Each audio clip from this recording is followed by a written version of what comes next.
Theresa May now has more time to carry out Brexit, but she says reaching an agreement with the opposition Labour Party won't be easy.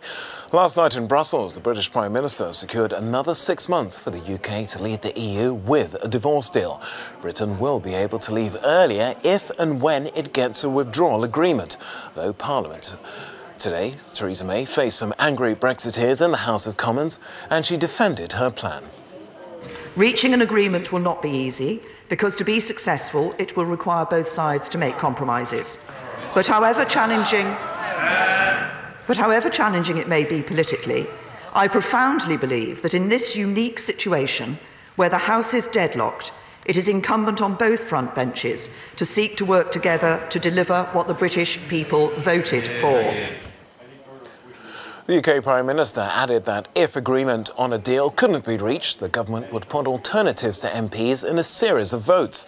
Meanwhile, the opposition Labour Party leader Jeremy Corbyn said he was willing to continue what he called constructive negotiations with the government, but he said it needed to show more flexibility.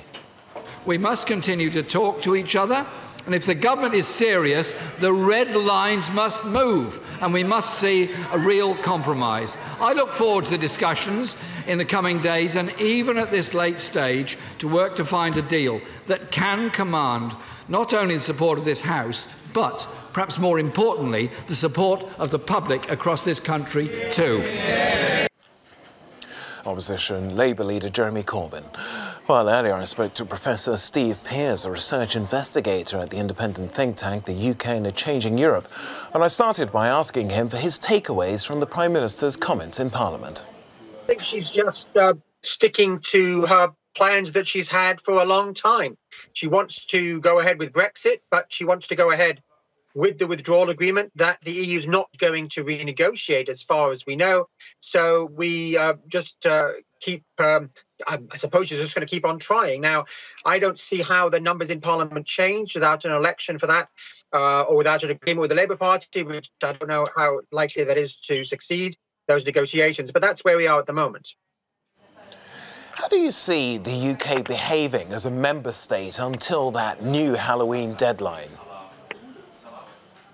Well, there are some members of the Conservative Party which basically say the UK should be a kind of party crasher or something like that, trying to stop the EU's functioning as much as possible.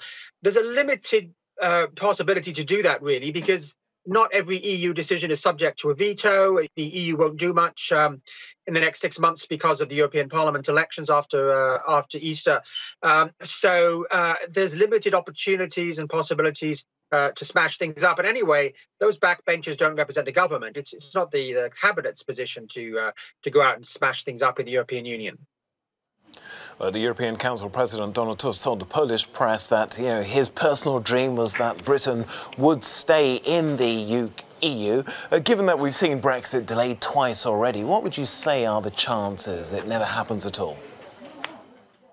Well, I've always thought that chances of overturning Brexit are small, and I would still say they're small. I mean, it's still sort of built in that we leave the European Union at some point, even though the date keeps changing.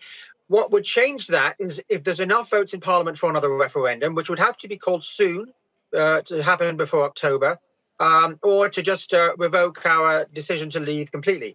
And again, it doesn't look at the moment like there were enough votes for that. So unless we see a really pretty big shift in the votes of MPs willing to vote for that, at some point we will leave the European Union. It might be more likely that we have an election in the meantime, and maybe a Labour government, if we get one, could more successfully negotiate.